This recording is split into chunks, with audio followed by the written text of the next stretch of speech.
సంవత్సరాల రాజకీయ ప్రస్థానంలో ఈ ప్రాంతం సర్వతోముఖాభివృద్ధి లక్ష్యంగా పనిచేస్తూ దోపిడీ దుర్మార్గాలు అవినీతి దళాలు దశకాలలో 100 తరాలు గుర్తుండేలా ప్రజల గుండెల్లో రాష్ట్ర గుండెల్లో చూసిన శక్తి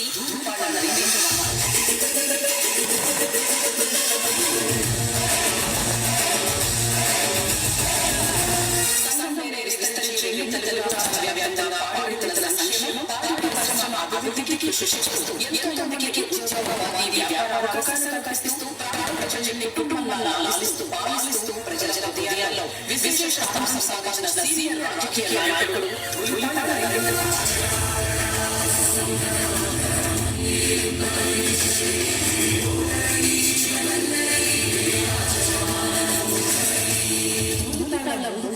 రాజకీయ ప్రస్థానం మరో 3 తరాలకు స్ఫూర్తిగా నిలిచింది.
సోదరుడు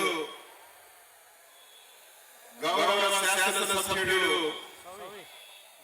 మీ అందరి అభిమాన నాయకుడు నాకు అత్యంత సన్నిహితుడు శ్రీ ధూళిపాల నరేంద్ర కుమార్ గారి యొక్క జన్మదిన సందర్భంగా వారికి నేను హృదయపూర్వకంగా జన్మదిన శుభాకాంక్షలు తెలియజేస్తున్నాను.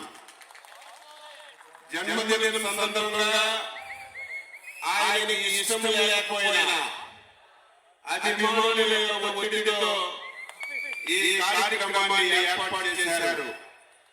ఈ కార్యక్రమంలో పాల్గొన్నటువంటి సహచర మంత్రివర్గ సభ్యులు శ్రీ గుట్టిపాటి రఘుకుమార్ గారు, సోదరుడు రెవెన్యూ మంత్రి శ్రీ ప్రసాద్ గారు, గౌరవ శాసనసభ్యులు, ప్రజా ప్రతినిధులు, ఈ వేడుకల్లో పాల్గొన్నటువంటి ఆశీస్స ప్రజానీకానికి ధూళిపాల కుటుంబ శ్రేయోభిలాషులకు అభిమానులకు పాత్రికేయ మిత్రులందరికీ పేరు పేరున హృదయపూర్వకమైనటువంటి నమస్కారాలు అభినందనలు తెలియజేస్తున్నాను. నరేంద్ర కుమార్ గారి యొక్క తండ్రి ధూళిపాల వీరయ్య చౌదరి గారు ఒక లెజెండ్. 10 సంవత్సరాలు గ్రామ పంచాయతీ అధ్యక్షుడిగా పనిచేసి ఈ ప్రాంతంలో ఉన్నటువంటి పాదరేకుల్ని అన్ని విధాలా ఆదుకోవాలి, వారికి అన్ని విధాల సహాయ సహకారాలు అందించాలని 1987లో ఆ రోజు సంఘం పెట్టి అధ్యక్షుడిగా అయినటువంటి విషయాన్ని గుర్తు చేస్తున్నాను. ఆ రోజు స్వతంత్ర భారతదేశంలో ఒకే రాజకీయ పార్టీ ఈ రాష్ట్రానికి దేశాన్ని పరిపాలన చేసింది. అటువంటి సందర్భంలో ప్రజల యొక్క కష్టాలు చూసి, ప్రజల బాధలు చూసి ఆరాధనగా ఉన్నటువంటి విశ్వవిఖ్యాత నట సార్వభౌముడు నందమూరి తారక రామారావు 1982వ సంవత్సరంలో తెలుగుదేశం పార్టీని అభివృద్ధించారు. ఆ రోజు వరకు రాజకీయాలంటే డబ్బు గలవాడిది. ఆ రోజు వరకు రాజకీయాలంటే పరపట కలిగిన వారి కానీ విశ్వవిఖ్యాత నట సార్వభౌముడు తెలుగుదేశం పార్టీ పెట్టిన తర్వాత రాజకీయాలనేవి సామాన్యుడు చెంతకు వచ్చాయి. రాజకీయాలనేవి చదువుకున్న వాళ్ళకి అవకాశం వచ్చింది. అటువంటి సందర్భంలో ఎన్టీఆర్ పిలుపు మేరకు 82లో రాజకీయాల్లోకి వచ్చి శాసనసభ్యుడిగా గెలిచినటువంటి వ్యక్తి ధూళిపాల వీరయ్య చౌదరి గారని చెప్పి ఈ సందర్భంగా తెలియజేస్తున్నాను. ఈ రోజు రాజకీయాల్లో, వ్యాపారంలో వ్యక్తిగతంగా భగవంతుడు ప్రతి ఒక్కరికి ఒక అవకాశాన్ని ఇస్తాడు. ఆ అవకాశాన్ని ఎవరైతే సద్వినియోగం చేసుకుంటారో, ఆ అవకాశాన్ని ఏ ఉద్దేశంతో వచ్చిందో ఆ ఉద్దేశాన్ని ఎవరైతే అమలు చేస్తారో వారికి జీవితంలో తీరు ఉండదని చెప్పి సందర్భంగా తెలియజేస్తున్నాను. అదే పాపకు చెందినటువంటి వ్యక్తి ధూళిపాల వీరయ్య చౌదరి గారు. అతి తక్కువ కాలంలో ఒక లెజెండ్గా తయారయ్యాడు. పేద ప్రజల హృదయాల్లో ఒక దేవుడిగా నిలిచాడు.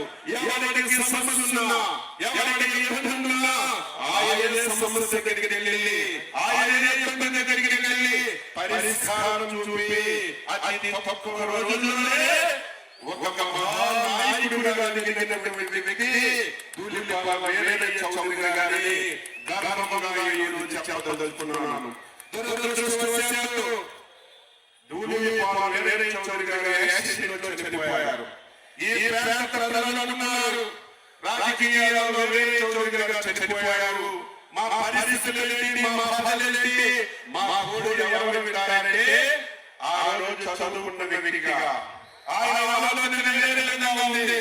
నా చదువుని ఈ సమాజానికి ఉపయోగపడాలి, ఈ చదువుని ఒక మంచి ఉద్యోగం చేసి ప్రజలకి సేవ చేయాలని మనసులో పెట్టుకుని కార్యక్రమాలు చేసినటువంటి నా సోదరుడు నరేంద్ర కుమార్ గారి కప్పనటువంటి పరిస్థితుల్లో తండ్రి చనిపోతే కుటుంబంపై కొన్ని లక్షల మంది ప్రజలు, వేల మంది ప్రజలు ఆధారపడ్డారు. వారు రోడ్డు పడకూడదని 1994లో ఎన్టీ రామారావు గారు పిలుపు మేరకు రాజకీయాల్లో అతి తక్కువ వయసులో వచ్చి శాసనసభ్యుడిగా గెలిచినటువంటి వ్యక్తి ధూళిపాల నరేంద్ర కుమార్ అని ఈ సందర్భంగా తెలియజేస్తున్నాను. ఆ రోజు ఒక అవకాశం వచ్చింది. ఈ దేశంలో, రాష్ట్రంలో చాలా మంది తండ్రి అధికారాన్ని పెట్టుకొని, తండ్రి ఆస్తులను నమ్ముకొని రాజకీయాల్లో కొన్ని వ్యక్తులు చూశాం. అటువంటి వాళ్ళు ఒకసారితో సరి, 2 సార్లు సరి, కానీ ధూళిపాల నరేంద్ర కుమార్ తండ్రి పదవుల మీద రాజకీయాల్లో రాలేదు, తండ్రి ఆస్తుల మీద రాజకీయాల్లో రాలేదు. తండ్రి ప్రజలకి చేసినటువంటి సేవలు కొనసాగించాలని రాజకీయాల్లో కూర్చాడు. కాబట్టి తండ్రి చేసినటువంటి విధానాలు కొనసాగించాడు. కాబట్టి 6 పర్యాయాలు శాసనసభ్యుడిగా గెలిచి మనందరి హృదయాల్లో నిలిచినటువంటి వ్యక్తి. నాకు అత్యంత ఆప్తుడని చాలా సార్లు మీకు చెప్తున్నాను. ఆయన్ని నాకు సంవత్సరం తేడా. 1990లో నేను దివంగత నేత ఇంజనీర్ ఎర్రనాయుడు గారు శాసనసభ్యుడిగా ఉండి చంద్రబాబు ఆదేశాలతో పార్లమెంట్కి ఎన్నికైనటువంటి తరుణంలో నేను ఎర్రనాయుడు గారు వారసుగా నేను రాజకీయాల్లోకి వచ్చాను. ఎర్రనాయుడు గారి గురించి మీకు తెలుసు. ఒకసారి పరిచయం అయితే ఆయన గురించి ఎవరు మర్చిపోరు. ఆయన స్థాయికి వెళ్ళకపోయినా, ఆయనంత పేరు తెచ్చుకోకపోయినా, ఆయన ఆశయాలు అనుసరిస్తే మనకు తిరుగుండదని నేను కూడా ఆ విధంగా 5-6 సార్ల నుంచి పనిచేసి నేను కూడా 6 సార్లు శాసనసభ్యుడిగా గెలిచాను. 2 సార్లు చంద్రబాబు నాయుడు గారి రాష్ట్రంలో మంత్రిగా బాధ్యతలు నిర్వహించాను. ఒకసారి రాష్ట్ర పార్టీ అధ్యక్షుడిగా ఈ రోజు పనిచేశాం. ఈ రోజు 6 సార్లు ఎమ్మెల్యేగా గెలిచాం. రాజకీయాల్లో అధికారంలో ఉంటే పనిచేశాం, ప్రతిపక్షంలో ఉంటే ప్రజల పక్షాన పోరాటం చేసి సమస్యలను పరిష్కరించడానికి ప్రయత్నం చేశాం. 2004లో ఆ రోజు రాజశేఖర రెడ్డి ఈ రాష్ట్రానికి ఉమ్మడి రాష్ట్రంలో ముఖ్యమంత్రిగా బాధ్యతలు స్వీకరించాడు. తెలుగుదేశం పార్టీ ఓడిపోయింది. ఆ రోజు 47 మంది శాసనసభ్యులు తెలుగుదేశం పార్టీతో గెలిచాం. ముగ్గురు పార్టీ మారిపోయారు.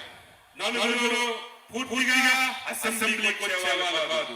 వచ్చిన వాళ్ళు 5 సంవత్సరాలు రాజశేఖర రెడ్డి ఏ విధంగా ఆ రోజు అధికారాన్ని దుర్వినియోగం చేసి ఏ విధంగా రాష్ట్రాన్ని ఇబ్బంది పెట్టాడని తెలుసు. ఆ సందర్భంలో భయం లేకుండా ప్రజల తరపున 4 సంవత్సరాలు 5 సంవత్సరాలు అసెంబ్లీలో పోరాటం చేసింది 5-10 మంది. అందులో మీ నరేంద్ర మోదీ ఒకరు, నేను ఒకరు, సోదరుడు పయ్యావుల కేసు ఈ రోజు ముఖ్యమంత్రి రాజశేఖర రెడ్డికి ఎదిరించి రాజకీయంగా మేము పనిచేశాం. కానీ ఆ రోజు మా మీద తప్పుడు కేసులు లేవు. ఆ రోజు మా మీద కక్ష సాధింపులు లేవు. ఆ రోజు రాజకీయంగా విభేదించాం తప్ప ప్రజల గురించి పోరాటం చేశాం తప్ప ఎక్కడ కూడా వ్యక్తిగతంగా మేము చేయలేదు. దురదృష్టవశాత్తు 2019లో ఒక నోడు రాష్ట్రానికి ముఖ్యమంత్రి అయ్యాడు.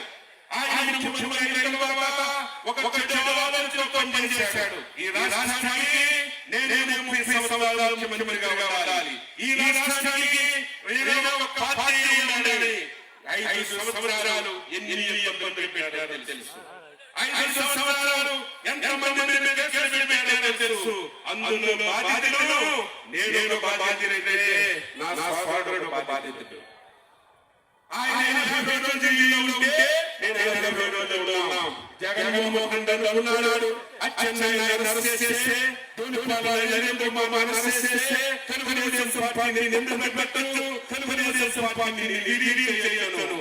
ఈ రోజు మా కుటుంబాలు సచినంత వరకు తెలుగుదేశం పార్టీ కన్నం తప్పిపోయినటువంటి కుటుంబాలు. రాజకీయాల్లో పదవులు వస్తాయి, పదవులు రాకపోయినా సరే మా జీవితం తెలుగుదేశం పార్టీకి అంకితమని ఉన్నాము. ఎందుకంటే విశ్వవిద్యాలయ సార్వభౌముడు నందమూరి తారక రామారావు పార్టీ పెట్టిన తర్వాత ఒక అవకాశం ఇస్తే ఆ అవకాశం ఉపయోగించుకొని ఈ స్థాయికి వచ్చాం.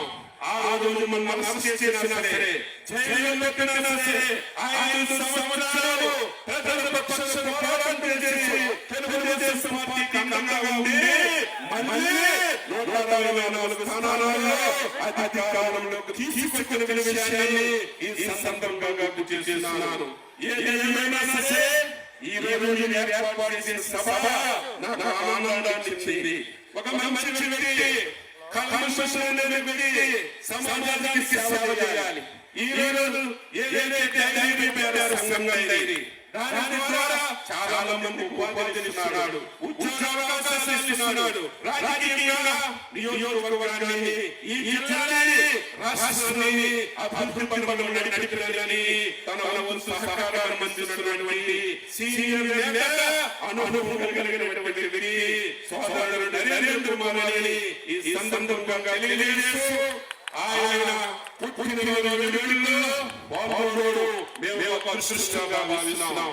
ఈ రోజు నేను మాట్లాడుతున్నాను, జీవితాంతంగా ఉన్నాం, సమాజం గురించి పనిచేస్తాం, కష్టాల్లో ఉన్నటువంటి ప్రజల గురించి మేము పనిచేసి జీవితంలో ఎవరికి ఏది మిగలదు.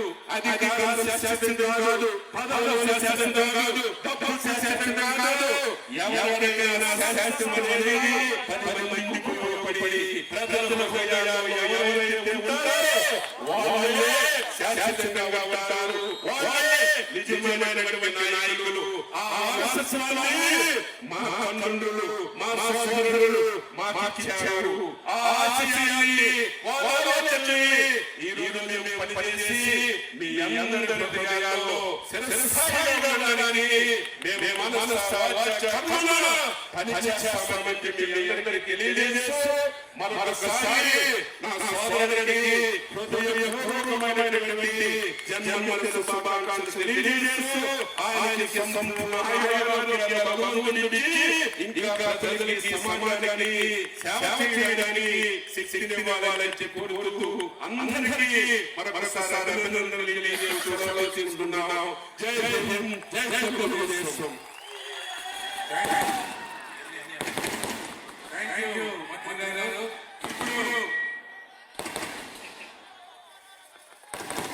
మహిళా కమిషన్ మాజీ చైర్మన్ గుంటూరు 500 అన్నప్రభు రాజ్ కుమార్ గారు తన అమూల్యమైన సలహాలు అందరికీ ఇస్తారు.